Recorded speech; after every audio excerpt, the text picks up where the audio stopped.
యేసుక్రీస్తు నామములో పరిశుద్ధాత్మ ఆశీర్వాదం చూస్తున్న ప్రతి ఒక్కరికి హృదయపూర్వక వందనాలు తెలియజేస్తూ ఉన్నాను.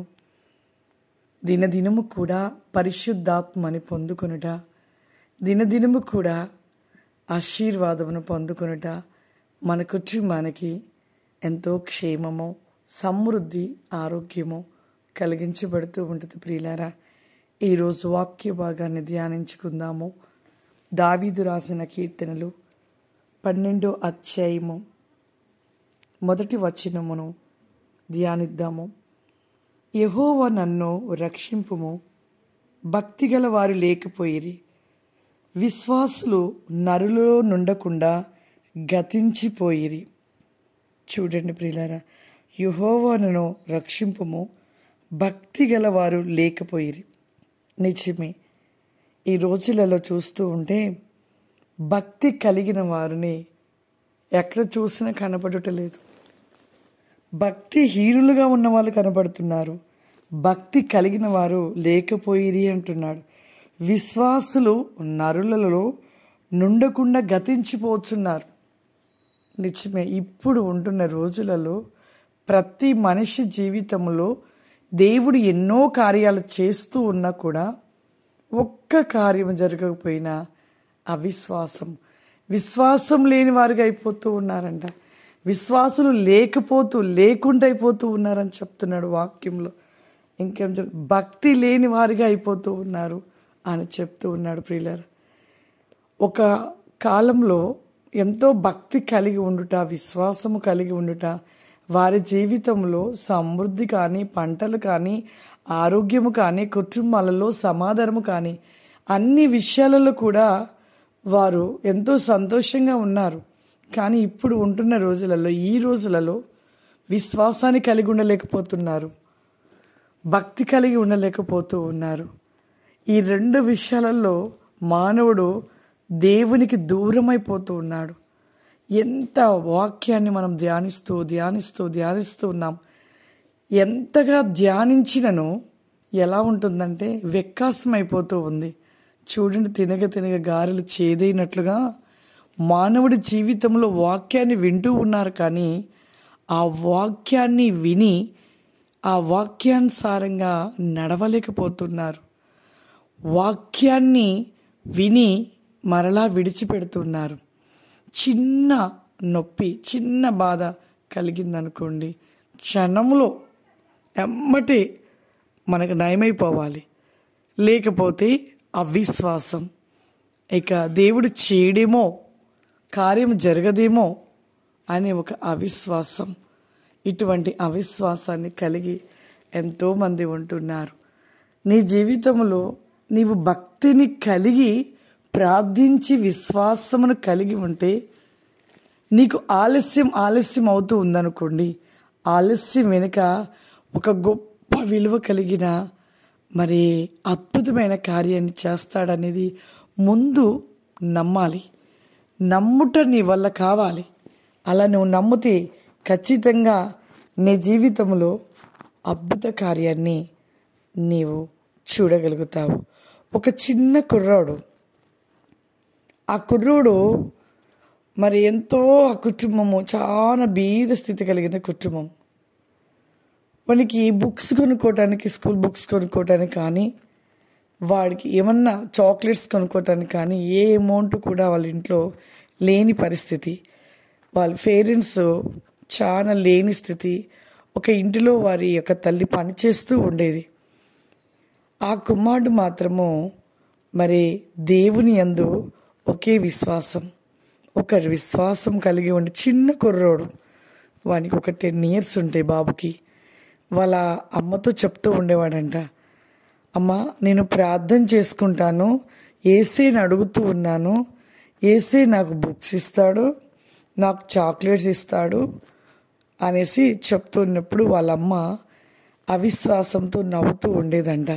నేను కష్టపడి తెస్తేనే కదా వీడేంటి దేవుడిస్తాడు, నాకు ఇస్తాడు అంటాడు అని ఆమె నవ్వుకుంటూ ఉండేదంట. ప్రియులారా, ఆ పిల్లోడు చక్కగా స్కూల్కి వెళుతూ వాళ్ళ యొక్క ఫ్రెండ్స్ అంతా బుక్స్ కొనుక్కున్నారు. స్కూల్ స్టార్ట్ అయ్యి బుక్స్ కొనుక్కున్నారు. కానీ వీని దగ్గర ఈ బుక్స్ లేవు. ఇంటికి వచ్చాడు ఒకరోజు, వాళ్ళ ఫ్రెండ్స్ అంతా కొనుక్కున్నారు. తన ఇంటికి వచ్చేసి చాలా దిగాలుగా కూర్చున్నాడంట. వాళ్ళ అమ్మ వచ్చేసి, ఏంటి నాన్న అలా కూర్చున్నావేంటి అని అడిగినప్పుడు వాళ్ళ అమ్మకు చెప్తున్నాడు, ఈరోజు యేసయ్య బుక్స్ ఇస్తాడు అనుకున్నాను, కానీ రేపు ఇస్తాడు ఖచ్చితంగా. యేసయ్య అందరూ కొనుక్కున్నారమ్మా, రేపు నాకు యేసయ్య ఇస్తాడులే, నువ్వు కొనీకపోయినా అన్నాడంట. ఆమె, ఎందుకు బాబు నువ్వు పిచ్చివాడిలాగా ఆలోచిస్తావు, యేసయ్య నీకు ఎలా ఇస్తాడు అనుకుంటున్నావు? నేను కష్టపడి తెస్తేనే కదా నీకు అమౌంట్, అప్పుడే కదా నువ్వు నీకు బుక్స్ నేను కొనియగలుగుతాను అని ఆ తల్లి చెప్తూ ఉన్నప్పుడు, లేదమ్మా ఖచ్చితంగా నాకు యేసయ్య ఇస్తాడు అనేసి, నేను ఈరోజు ప్రార్థన చేసుకుంటాను కదా అనేసి అన్నప్పుడు తల్లి మళ్ళీ నవ్వుకుంటా అతను ఇంట్లో పని చేసుకుంటూ ఉంటే ఈ కుర్రోడు మోకరించి 2 చేతులు పైకెత్తి యేసయ్యని అడుగుతున్నాడంట. యేసయ్య నీవు నాకు రేపు ఖచ్చితంగా బుక్స్ ఇస్తావు, చాక్లెట్ ఇస్తావు, నేను నమ్ముతున్నాను, నువ్వు ఇస్తావు, నాకు తెలిసి యేసయ్య నువ్వు ఇస్తావు అని నేను నమ్ముతున్నాను. ఇంకంతే, నువ్వు ఇచ్చేసావు, నా దగ్గర బుక్స్ కూడా ఉన్నాయి యేసయ్య అనేసి తను అంటుంటే వాళ్ళమ్మ పని చేస్తూ ఆ మాటలు విని నవ్వుకుంటూ, ఏంటో వీడు దేవుడిస్తాడంటాడు, కష్టపడి నేను తెస్తే కదా, లేకపోతే పైనుండి ఏమైనా పడతాయా బుక్స్ అని తన తల్లి అనుకుంటూ పని చేసుకుంటూ ఉండిపోయింది. తెల్లారి ఇక ఆ బాబు స్కూల్కి వెళ్ళాడు. స్కూల్కి వెళ్ళినప్పుడు తన ఫ్రెండ్ బుక్స్ కొనుక్కున్నాడు. ఆ బుక్స్ కొనుక్కొని ఆ ఈ ఫ్రెండ్ ఇద్దరు కూడా లంచ్ టైంలో కూర్చొని ఆ బాబు తెచ్చుకున్న కొత్త బుక్స్ చూస్తూ ఫ్రెండ్కి చూపిస్తున్నాడు. ఈ కుమారుడికి చూస్తున్నప్పుడు వాళ్ళ ఆ కొనిన ఆ బాలుడి యొక్క తండ్రి మరి అక్కడికి క్యారీస్ పట్టుకొని వచ్చినప్పుడు ఆ బుక్స్ చూస్తూ ఉన్నప్పుడు, నాన్న భోజనం చేద్దురా అన్నప్పుడు ఆ బాబు చెప్తుండే, ఆగు డాడీ, నేను మా ఫ్రెండ్కి వాళ్ళకి బుక్స్ లేవు, నా బుక్స్ చూపిస్తున్నాను, వాళ్ళ ఇంట్లో వాళ్ళకి డబ్బులు లేవు డాడీ అని చెప్పినప్పుడు వాళ్ళ నాన్నగారు అలా నిలబడి చూస్తూ ఉండగా ఇక ఈ బాబు ఆ బుక్స్ చూసి సంతోషపడి, నాకు ఇస్తాడు మా యేసయ్య బుక్స్ ఈరోజు ఖచ్చితంగా అనేసి ఆ కుమారుడికి ఈ కుమారుడు చెప్తున్నప్పుడు ఈ ఫ్రెండ్ తండ్రి వింటూ ఉన్నప్పుడు తన మనసు ఎందుకో ఆ కుమారుడు మాటలకి ఒక బాధగా, దేవుని యొక్క ప్రేరేపణగా ఆ బుక్స్ కొనివ్వాలి అని తను వెంటనే మరి ఆఫీస్ రూమ్కి వెళ్ళిపోయి ఆ బుక్స్ ఎంత అవుతాయి మొత్తం కొని ఆ బాబుకి ఒక చాక్లెట్ ప్యాకెట్, ఒక బిస్కెట్ ప్యాకెట్స్ అవి తీసుకొచ్చి, బాబు ఇదిగో బుక్స్ నీకు అనేసి ఇచ్చినప్పుడు అలా బాబు చూస్తున్నప్పుడు, నువ్వు అన్నావు కదా ఇందాక నాకు దేవుడు ఇస్తాడు అని చెప్పావు కదా, మరి దేవుడే నీకు పంపించాడు, ఇవి నువ్వు తీసుకో అనేసి చెప్పించినప్పుడు ఆ బాబు బుక్స్ అక్కడ పెట్టేసి చాలా గెంతులు వేస్తూ ఎగురుతూ యేసయ్య గొప్పవాడు, యేసయ్య నాకు ఇచ్చాడని ఆనందపడుతుంటే ఆ పక్కన ఉంటున్న స్నేహితుడి యొక్క తండ్రి తన కళ్ళల్లో కన్నీళ్లు పెట్టుకున్నాడు. వెంటనే ఇంకా ఆ బుక్స్ అన్ని తీసుకుని పరిగెట్టుకుంటా వాళ్ళ అమ్మ దగ్గరికి వెళ్ళిపోయి అమ్మ అనుకుంటా పరిగెట్టుకుంటూ వెళ్ళిపోయాడు.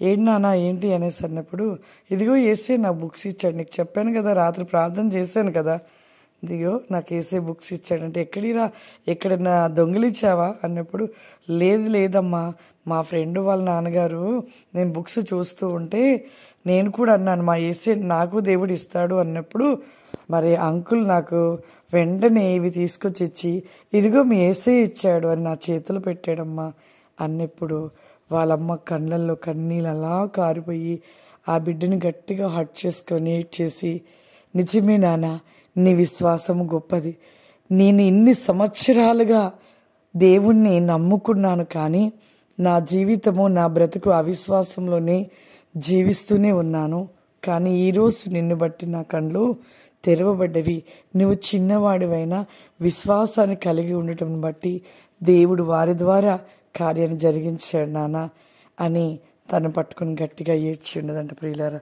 నిజమే, మన జీవితంలో ఎన్నో సంవత్సరాల నుండి దేవుడు నమ్ముకుంటున్నాం, కానీ మనలో మొట్టమొదటిగా ఉంటున్న విశ్వాసము రాను రాను ఏమవుతుందంటే విశ్వాసమును నుండి త్రొట్టిల్లి అవిశ్వాసంలో పడికి వెళ్ళిపోతున్నాము, భక్తి జీవితాన్ని విడిచిపెడుతున్నాం. ఇవి మన జీవితంలో ఈ రెండు విషయాలలో మనము జారిపోతున్నాము. కాబట్టి మన జీవితంలో కార్యాలు, ఆశీర్వాదాలు మనం పొందుకోలేకపోతున్నాము. భక్తి లేదు, ఆశీర్వాదం లేదు. మన విశ్వాసం లేదు, ఆశీర్వాదం లేదు. కాబట్టి మన జీవితంలో భక్తి కలిగి ఉంటూ విశ్వాసంలో త్రొట్టిల్లక ఒక నమ్మకమైన జీవితము, ఎదురు చూపులో విశ్వాసము, మనము ఒక నమ్మకముగా దేవుని ఎదుట మనం నిలిచి నమ్మకమైన జీవితాన్ని కలిగి ఉన్నప్పుడు ఖచ్చితంగా ప్రతిఫలాన్ని మనము పొందుకుంటాం. కాబట్టి ప్రతి ఒక్కరు కూడా భక్తిని మనము కలిగి ఉండాలి. విశ్వాసాన్ని మనము కలిగి ఉన్నప్పుడు ఖచ్చితంగా దేవుడి ఆశీర్వాదం పొందుకుంటాం. అందరం కళ్ళు మూసుకున్నట్లయితే ప్రార్థన చేసుకుందాం.